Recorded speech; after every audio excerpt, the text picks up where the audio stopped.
સુરતમાં KP Sanghvi diamond factory બહાર ધરણા યથાવત રહ્યા છે।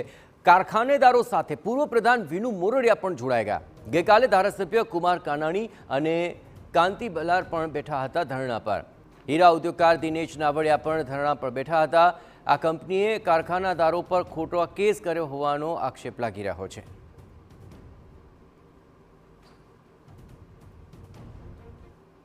વિસ્તારમાં આવેલી કેપી સંઘવી ડાયમંડ કંપની છે તેની બહાર જે કેટલાક કારખાનેદારો છે જે કેસો કરવામાં આવ્યા છે ને તેને લઈને ધરણા ઉપર છેલ્લા 2 દિવસથી બેઠા છે। ગઈકાલે જે રીતે વરાછાના ધારાસભ્ય જે કુમારભાઈ કાનાણી અને જે રીતે કાંતિભાઈ બલર પણ આજે ધરણા ઉપર બેઠા હતા। આજે પૂર્વ જે મંત્રી છે વિનુભાઈ મોરડિયા છે અને કતારગામના જે ધારાસભ્ય વિનુભાઈ મોરડિયા છે તે પણ આજે ધરણા ઉપર જે બેઠા છે। દ્રશ્યોની અંદર જોઈ શકાય છે કે જે કારખાનેદારો છે તેમની સાથે જે વાટાઘાટ કરી અને પોતે વહેલી સવારે છે તે અહીંયા કંપનીની બહાર આ રોડ ઉપર દ્રશ્યોની અંદર જે રીતે બતાવી રહ્યા છે કે જે રોડ છે તે રોડ ઉપર જે ધરણા ઉપર જે કારખાનેદારો જે બેઠા છે તેમની સાથે ધરણા ઉપર બેઠા છે। તો તેમની સાથે વાત કરીશું વિનુભાઈ છે તેમની સાથે, કારણ કે જે રીતે ગઈકાલે પણ જે ધારાસભ્યો જોડાયા હતા અને આજે પણ વિનુભાઈ જોડાયા છે। વિનુભાઈ, શું કહેશો, આજે ધરણા ઉપર બેસવું પડ્યું, શું કારણ? જે 14 જેટલા લોકો એ લોકોએ જે વેપાર કરેલો જે તે સમયે લગભગ કોવિડની આસપાસ 2020 આજુબાજુ એ વખતે જે મને રજૂઆત ને મારી જાણકારી મુજબ જે લોકોએ રજૂઆત કરી એ મુજબ નુકસાનીમાં બિઝનેસનો પોતાનો ગયેલો, એટલે એક જાતની સારી ભાષામાં કહીએ તો એને નાદારી લખાવી કહેવાય। અને વિશ્વના તમામ દેશોમાં આવી નાદારી જ્યારે કાંઈ વધે નહીં, બચે નહીં, ત્યારે આવું થતું હોય છે।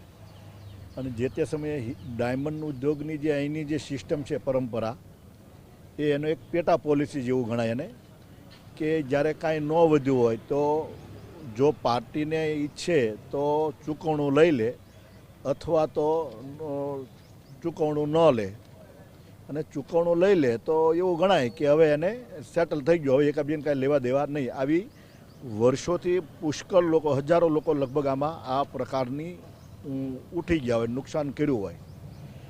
ત્યારે આ કેસમાં એવું બન્યું છે કે કીર્તિભાઈને ત્યાં જે જણાવ્યા મુજબ કે મેં ચૂકવણું આપ્યું છે, અમુક લોકોને દલાલ હસ્તક ચૂકવણું કર્યું છે, અમુક લોકોને ડાયમંડ એસોસિએશન દ્વારા કે વચેટિયા ઓલા દલાલ હોય જે બિઝનેસમાં એના દ્વારા પણ કંઈક કર્યું છે, આવું એમનું કહેવું છે।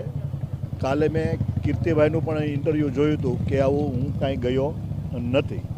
બની શકે કે કીર્તિભાઈ ન ગયા હોય, એના તરફથી કોઈ માણસ વાતચીત કરતા હોય અને આવું બન્યું છે। પરંતુ જે કેસ, જે ચેક, સ્વાભાવિક છે કે ચેક ગેરંટી માટે માણસ લે, બિઝનેસ કરે એટલે, પણ જ્યારે સેટલમેન્ટ થઈ ગયા પછી જે ચેક પાછા આપવાના હોય એ એમણે પછી નહીં આપ્યા। શોર્ટમાં કહીએ તો મતલબ કે શું થવું જોઈએ, આમની શું માંગ છે?